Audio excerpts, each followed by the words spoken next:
How to see Google Maps with an aerial view. The very first thing you want to do is to head over to your Google Chrome.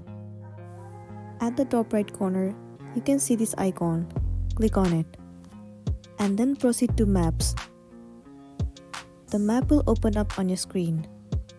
At the left hand side of the screen, you can see the option where it says Source Google Maps. Simply search for the location that you want to see as an aerial view. Click on the specific location. Once you have searched for the location, at the bottom you can see where it says Layers. Click on it and then click on Map. Now just wait for a while. And there you can see that the aerial view has been shown to you. Similarly, you can see the aerial view of any of the location that you put on. So that's all for today, and this is simply how you can see the Google Maps with an aerial view. Make sure to smash the like button and consider subscribing if you found this video helpful. Well, if you have any queries, you can drop it down in the comment section below. We'll see you in the next one.